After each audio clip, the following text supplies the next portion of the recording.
Hello मेरे प्यारे बच्चों, कैसे हो आप लोग। तो आ चुके हैं हम हमारे सॉल्यूशन चैप्टर के अगले पार्ट में, जिसमें हम लोग पढ़ने वाले हैं वांट ऑफ फैक्टर के बारे में। राइट, ठीक है। बहुत ही अच्छा टॉपिक है और बहुत इम्पॉर्टेंट है फॉर न्यूमेरिकल पर्पस। ठीक है, तो थैंक यू सो मच बच्चों, आप लोग बहुत प्यार दे रहे हो मुझे। ठीक है, मैं देख रहा हूँ कि कुछ लोगों को वीडियोस पसंद आ रहे हैं, तो बस मुझे आप लोगों से यही उम्मीद है कि आप लोग वीडियोस को ज़्यादा से ज़्यादा बच्चों तक पहुँचाएँ, ताकि मैक्सिमम बच्चे एक अच्छी पढ़ाई, अच्छी केमिस्ट्री पढ़ सके और हमारी केमिस्ट्री अच्छी बन सके। Right, okay. चलिए अभी यहाँ स्टार्ट करते हैं हम लोग। वांट ऑफ फैक्टर जो होता है, इसको डिनोट करते हैं बेटा किससे? आई से। आई से, ठीक है, आई से डिनोट करते हैं। ठीक है, just like I love you all. ठीक है, तो उसका जो आई है ना, वो वांट ऑफ फैक्टर है ना। अब वांट ऑफ फैक्टर को समझने के लिए सबसे इंपॉर्टेंट कंडीशंस क्या है, रिवाइज करिए हमारी चारों कॉलिगेटिव प्रॉपर्टीज को, चारों कॉलिगेटिव प्रॉपर्टीज को। तो सबसे पहली कॉलिगेटिव प्रॉपर्टी क्या होती है बेटा? Relative lowering of vapour pressure. Relative lowering of vapour pressure, आप उसको याद करिए। तो relative lowering of vapour pressure क्या था? P naught A minus P A upon P naught A is equals to X B, is equals to X B. ये relative lowering of vapour pressure था, है ना। सेकेंड पार्ट जो था हमारा, वो था elevation in boiling point, that is delta T B is directly proportional to, या फिर प्रोपोर्शनल नहीं लगाते हो आप तो delta T B is equals to K B into M. Third था डिप्रेशन इन फ्रीजिंग पॉइंट, तो delta T F is equals to K F into M. ठीक है, M stands for molarity here. And last thing, pi is equals to osmotic pressure, pi is equals to C R T और M R T, where is this M is molarity and these m are molarity. ठीक है, थोड़ा सा seriously इस topic को हम लोग पढ़ेंगे। मोलरिटी एंड मोलरिटी यहाँ पे है। राइट, ठीक है। अब आप इन चारों केसेस के अंदर एक बात देखिए, ये कंसंट्रेशन टर्म, ठीक है, कंसंट्रेशन टर्म मतलब चारों ही चीजों में डायरेक्टली प्रोपोर्शनल आ रहा है number of moles of solute. देखिए यहाँ पे number of moles of solute है, यहाँ पे फॉर्मूला में number of moles of solute, number of moles of solute, number of moles of solute. ऐसी प्रॉपर्टीज जो number of moles of solute या क्वांटिटी ऑफ सॉल्यूट पर डिपेंड करती है, उसको हम क्या बोलते हैं? Colligative property. ये हमारी सारी कॉलिगेटिव प्रॉपर्टी हो गई। लेकिन अब बेटा इसके अंदर सबसे इंपॉर्टेंट चीज क्या है, वो आप लोग देखिए। हम लोग वांट ऑफ फैक्टर पढ़ रहे हैं, तो वांट ऑफ फैक्टर में हमको क्या पढ़ना है कि भाई वांट ऑफ फैक्टर उस जगह अप्लाई होगा जहां पे नॉन इलेक्ट्रोलाइट की बात नहीं हो रही है, जहां पे नॉन इलेक्ट्रोलाइट्स की बात नहीं हो रही है, नॉन इलेक्ट्रोलाइट सॉल्यूट की बात नहीं हो रही है। ये सारी प्रॉपर्टीज जो है ये अप्लाई होती है, apply only for non electrolyte solutes. ठीक है, नॉन इलेक्ट्रोलाइटिक सॉल्यूट। लेकिन अगर क्या होगा, अगर कोई इलेक्ट्रोलाइटिक सॉल्यूट आ जाए, इलेक्ट्रोलाइटिक सॉल्यूट ये आ जाए, तो उस केस में क्या होगा? फॉर एग्जांपल NaCl, तो NaCl जो होता है वो Na+ और Cl- के अंदर ब्रेक हो जाता है। ठीक है, नॉन इलेक्ट्रोलाइट क्या होता है सर? तो नॉन इलेक्ट्रोलाइट सॉल्यूट के एग्जांपल्स हम लोग देख चुके हैं, यूरिया, ग्लूकोज, सुक्रोज, ये सारे नॉन इलेक्ट्रोलाइटिक सॉल्यूशन के एग्जांपल्स है ना।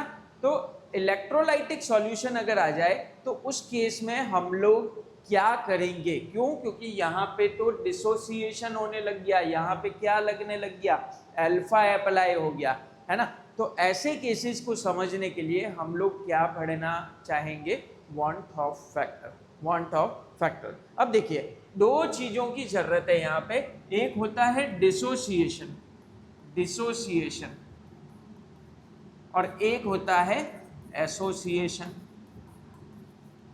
देखिए इसमें, इस केस में क्या है? Dissociation, dissociation. अगर मैं कोई एक और एग्जांपल लूँ जिसमें ये दोनों चीजें, दो रिएक्टेंट मिलके कोई नया प्रोडक्ट बना रहे हैं और दोनों से मिलके बना रहे हैं, तो वो एसोसिएशन हो जाएगा। राइट, ठीक है। तो जब भी हम डिसोसिएशन के केस की बात करेंगे, वहां पे calculated value, calculated value is less than observed value. ठीक है, और इस केस के अंदर एसोसिएशन में calculated value is more than observed value. ठीक है, ये कैलकुलेटेड और ऑब्जर्व्ड क्या है? देखिए बेटा, हम लोगों ने जब एसोसिएशन डिसोसिएशन की बात करी तो इस जगह दो चीजें होती है। एक होती है ऑब्जर्व, कि एक्सपेरिमेंटली आपने क्या ऑब्जर्व किया है, observed colligative property, observe colligative property, और दूसरी चीज होती है calculated colligative property.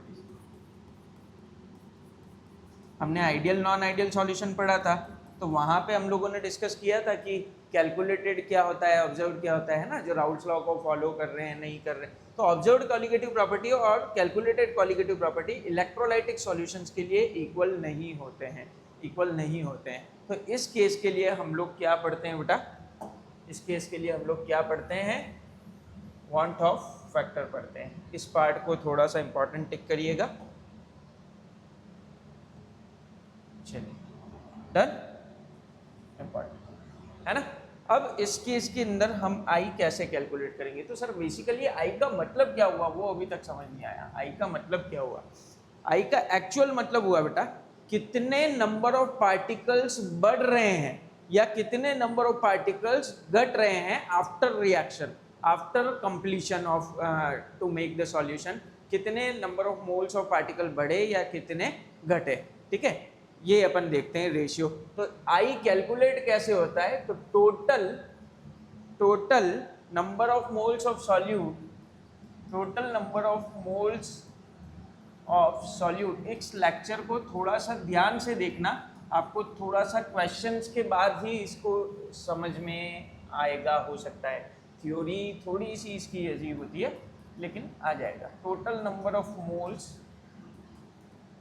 Of solute before,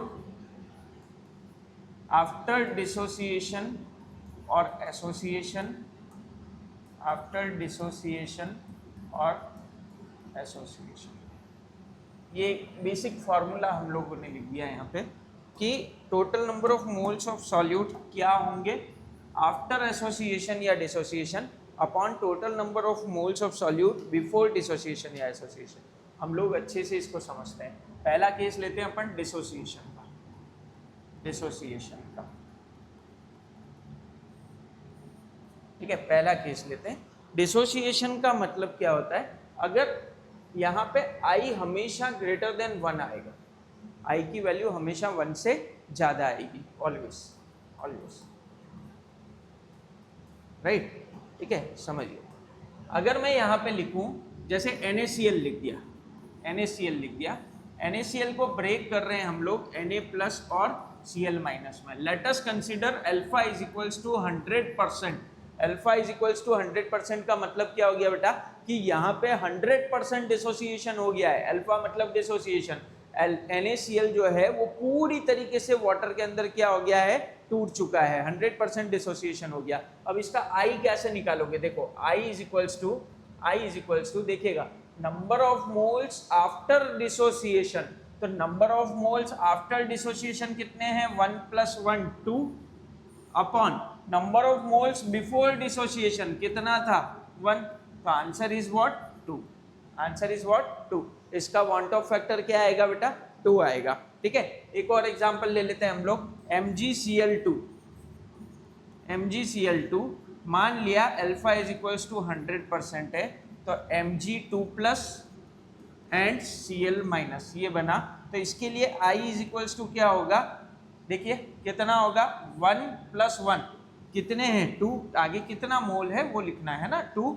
and before dissociation कितना था? 1। इसका भी कितना आएगा? 2। Right, done. चलिए नेक्स्ट अगर मैं बात करता हूं किसी और चीज की, जैसे Na2CO3 ले लिया हमने, मान लिया Na2CO3 ले लिया, तो 2Na plus CO3 2 minus I is equals to, मान लिया अल्फा इज इक्वल्स टू 100%, ठीक है, i is equals to 3, 2 plus 1 3 and upon 1 is equals to 3। देखिए आप सारे केसेस में i की वैल्यू जो आ रही है वो ऑलवेज ग्रेटर देन 1 आ रही है ना, ग्रेटर देन 1 आ रही है। अब इस बात को 100% ना हो उस केस को समझते हैं। ठीक है, सबसे पहले यहाँ तक का कॉन्सेप्ट आपको क्लियर होना चाहिए, है ना। डिग्री ऑफ डिसोसिएशन होता क्या है? डिग्री ऑफ डिसोसिएशन ये होता है बेटा कि कितने, एक मोल में कितने अल्फा मोल डिसोसिएट हो रहे हैं। ठीक है, एक मोल में से कितने अल्फा मोल डिसोसिएट हो रहे हैं, उसको अपन बोलेंगे डिग्री ऑफ डिसोसिएशन। अपन समझ लेते हैं इस चीज़ को।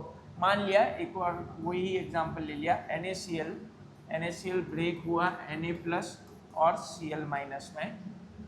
Late us consider alpha is not equals to 100%, alpha is not equals to 100%, case alpha not equals to 100%। ठीक है, ये केस है। तो अब इस केस में क्या होगा, यहाँ पे ध्यान से समझिए कि ये अगर इधर से इधर आ रहा है तो ये भी इधर से इधर जाएगा, रिवर्सिबल रिएक्शन बन जाएगी। ये दोनों मिलके ये बना सकते हैं, ये मिलके ये, टूटना बनना चलता रहेगा, राइट। ठीक है, I इज इक्वल्स टू, मान लेते हैं at time t is equals to 0, at time t is equals to 0, at time t is equals to 0 इसकी कंसंट्रेशन थी 1, ये था 0 और 0। At time t is equals to t, at time t is equals to 3, मान लिया ये alpha से dissociate हुए तो ये कितना बचेगा बेटा, 1 माइनस अल्फा, 1 माइनस अल्फा। तो I is equals to total number of moles after dissociation, कितना बचेगा, alpha plus 1 minus alpha. Sir ये 1 माइनस अल्फा काहे कर दिया, अब आपने ये क्या कर दिया सर, अभी तक तो आप इधर वाला ले रहे थे।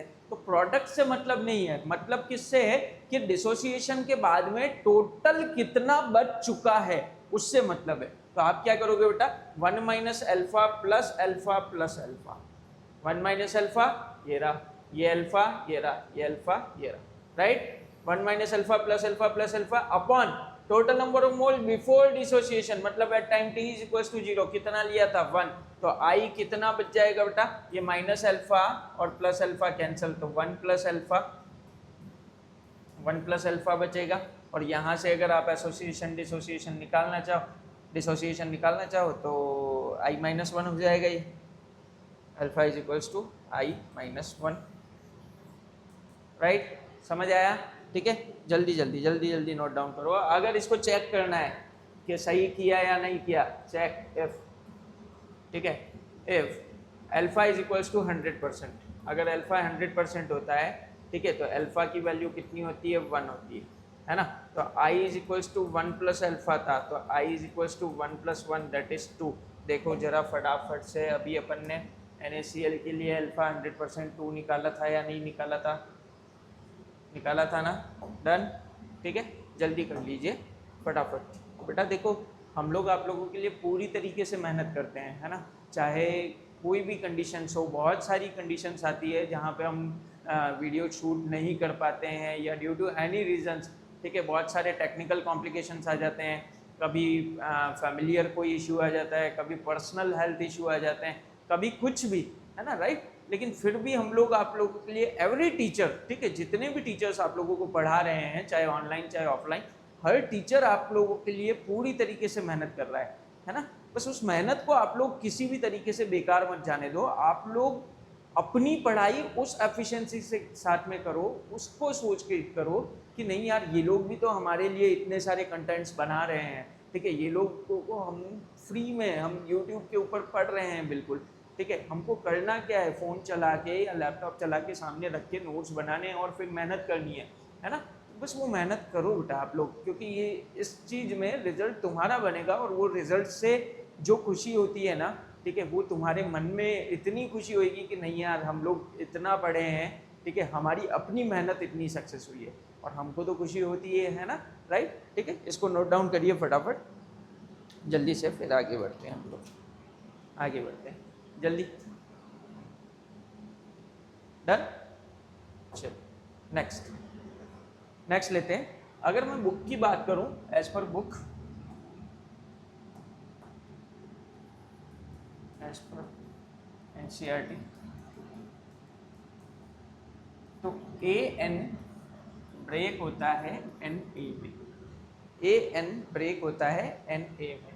Eight time t is equals to 0 ये 1 है, ये 0 है। At time t is equals to t ये n अल्फा है, n अल्फा है एंड ये 1 माइनस अल्फा है। तो i इज इक्वल्स टू कैसे निकालेंगे बेटा, 1 minus alpha plus n alpha upon 1। तो i इज इक्वल्स टू, ठीक है, इनमें से आप कॉमन ले सकते हैं 1 माइनस अल्फा, कॉमन लीजिए फटाफट, क्या आएगा जल्दी से बताइए। इसको n माइनस 1 लिख दूंगा, अल्फा n माइनस 1, बोलो बोलो बोलो फटाफट जल्दी, चलो।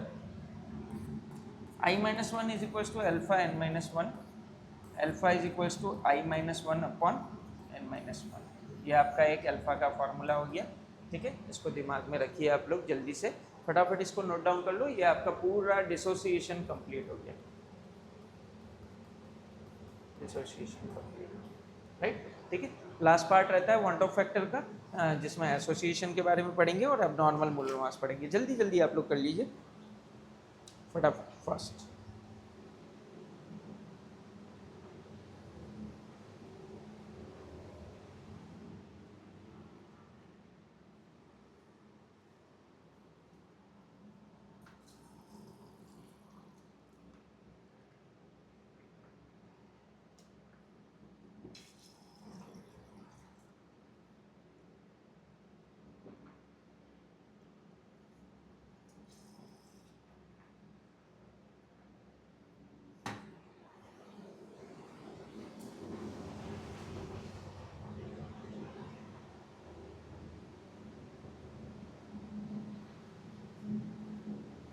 फटू कैसे राता ओ सांवरे,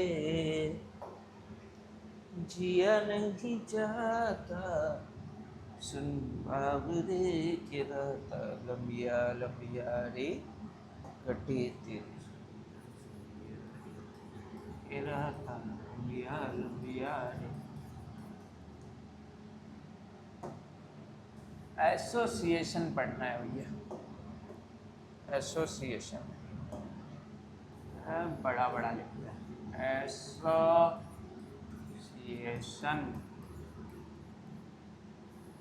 सर लगना चाहिए कि हेडिंग डालिए आप, लगना चाहिए हमको, लगाओ भैया लगाओ, बहुत अच्छी बात है, बहुत अच्छी बात है, बहुत अच्छी बात है, यश आई यश, क्या बात, क्या बात, बहुत बढ़िया बहुत बढ़िया।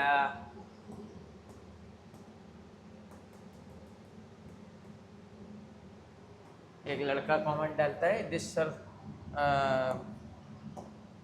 Belongs to be a fame, right, ठीक है। अब बेटा आप पढ़ो, आप लोग, ठीक है, पढ़ो पढ़ो आप लोग। फेम,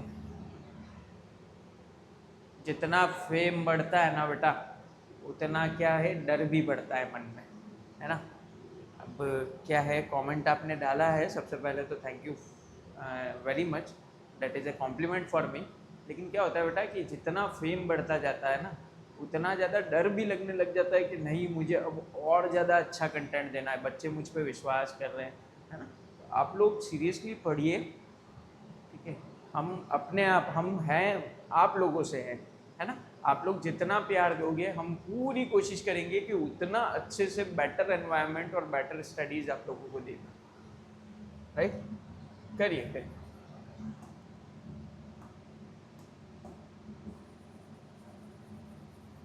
क्या लगती है हाय रब्बा, क्या दिखती है हाय रब्बा, क्या मैं बोलूं हाय रब्बा, क्या मैं बोलूं हाय रब्बा, क्या लगती है, क्या दिखती है, क्या लगती है हाय रब्बा, हाय रब्बा। I is less than 1, I is less than 1। Sir समझ नहीं आता इतनी देर आपने रोका क्यों, इतनी देर आपने रोका क्यों। बेटा क्या हो रहा है कि बस मज़ा आ रहा है यार तुम लोगों से बात करने का, है ना। मैंने बोला ना, कुछ कंडीशंस ऐसी होती है कि हम लोग चाह के भी नहीं बता पाते कि हमें क्या हो रहा है और हम क्यों होल्ड कर रहे हैं, ठीक है। मैं चाह रहा था इस टाइम पे आप लोग अपने अपने कुछ क्वेश्चंस करो, आप लोग एक बार कंप्लीटली डिसोसिएशन को समझ लो, फिर हम लोग एसोसिएशन स्टार्ट करें। क्यों? क्योंकि टॉपिक रिलेटेड है। तो अभी भी अगर नहीं देखा हो, सब बोलने के बाद ही करेंगे हम, ठीक है। तो अगर नहीं देखा हो तो आप लोग 2 मिनट के लिए पॉज करिए वीडियो को, पीछे जाइए और डिसोसिएशन को पढ़िए। अनटिल अनलेस आप सीरियसली नहीं लोगे, आपको टॉपिक समझ में नहीं आने वाला है। जल्दी जल्दी है, फटाफट आ जाओ, जल्दी आ जाओ इधर। चलिए, good good. I is great less than 1 होता है। देखो एसोसिएशन में क्या होता है, एक एग्जांपल लेते हैं हम लोग। वॉइस ऑफ बहुत बदलाव, बहुत बदलाव। CH3COOH ये हमने लिया, ये हमने लिया। इसमें भी अल्फ़ा ही ले लेते हैं, अल्फ़ा ही ले लेते हैं। यहाँ पे अल्फ़ा जो है मान लिया कि 100% हमारे पास में अल्फ़ा है, ठीक है। और किसकी प्रेजेंस में होता है ये? बेंजीन की प्रेजेंस में, ठीक है। ये क्वेश्चन आपके PYQs में पूछा हुआ है, ये PYQs में पूछा हुआ है कि एसोसिएशन एसिटिक एसिड का जो डाइमर बनाता है वो किसकी प्रेजेंस में होता है? बेंजीन की प्रेजेंस में होता है, राइट, ठीक है। चलिए देखिए इधर, ये कैसे अपने डाइमर बनाएंगे? CH3COOH,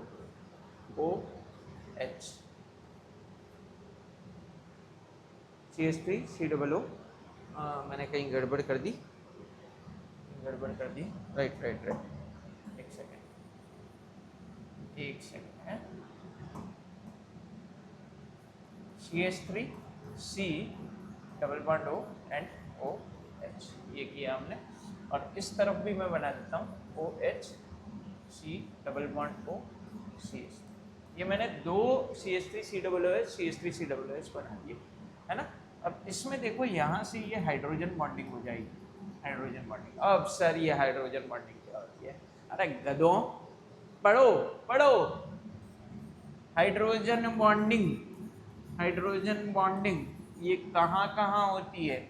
FON विथ हाइड्रोजन, ठीक है।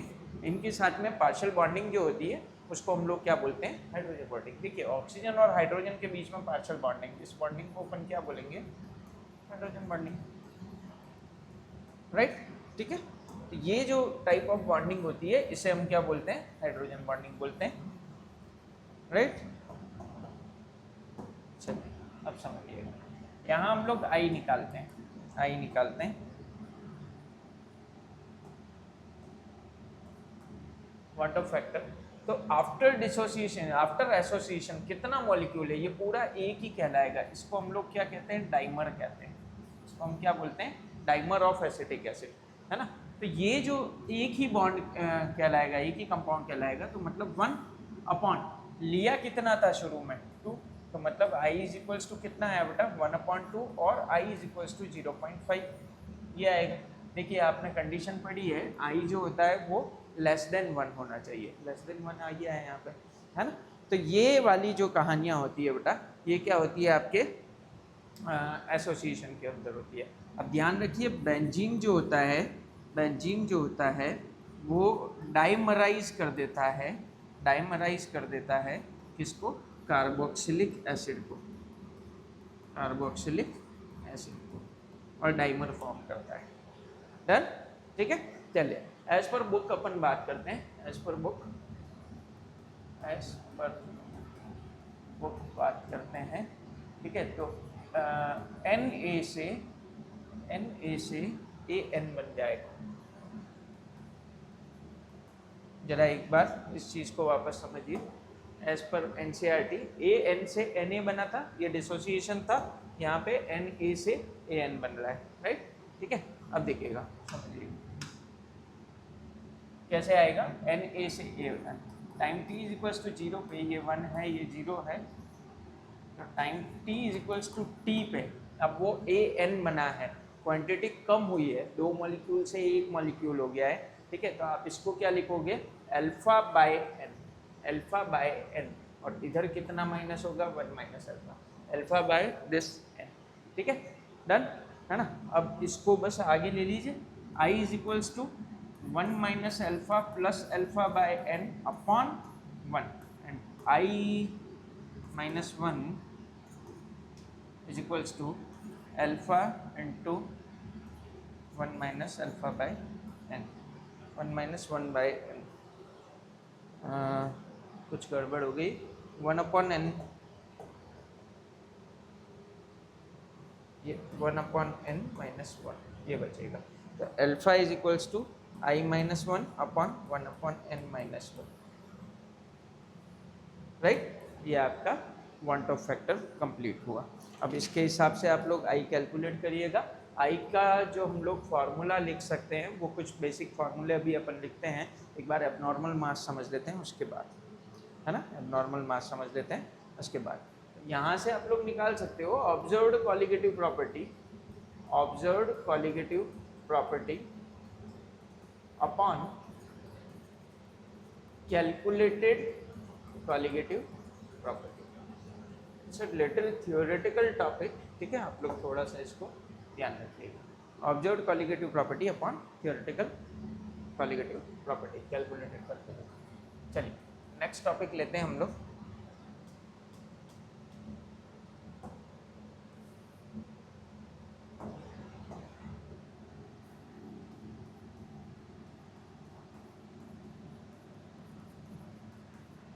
abnormal molar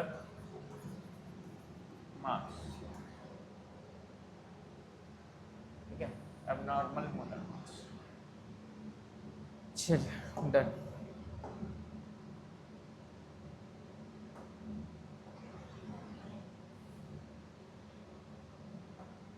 abnormal molar mass होता क्या है बेटा, जैसे हमने सपोज कोई मान लिया NaCl लिया, ठीक है, NaCl से ये Na प्लस और Cl माइनस निकला, है ना।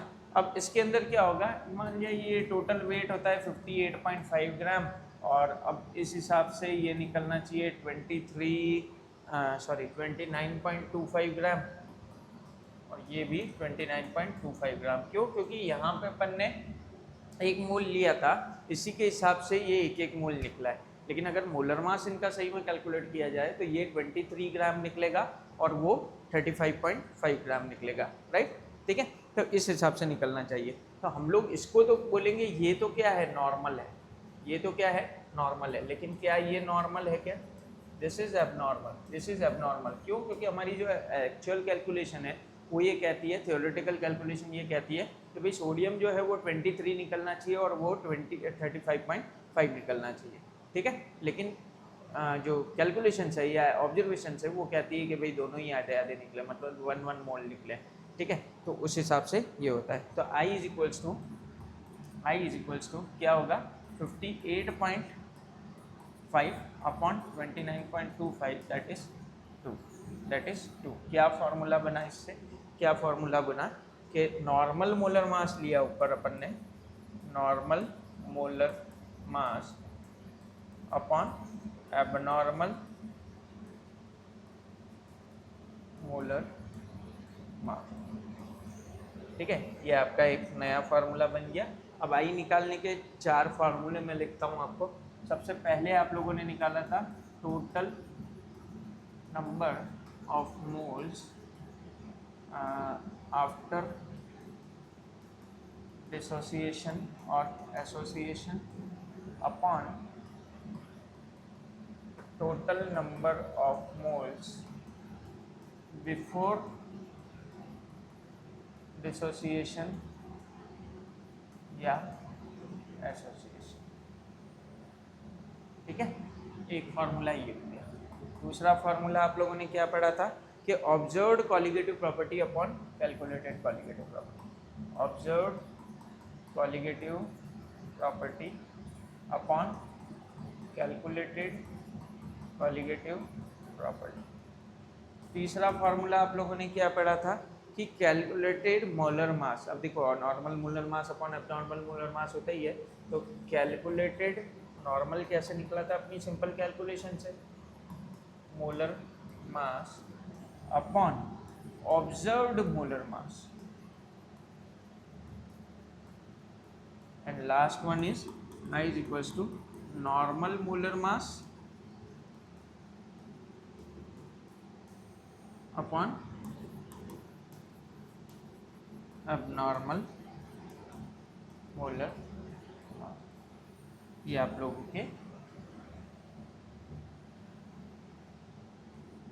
4 फॉर्मूले हो गए आई निकालने के। ओके, तो यहाँ पे हमारे पास में हमारे वांट ऑफ फैक्टर ख़त्म होता है।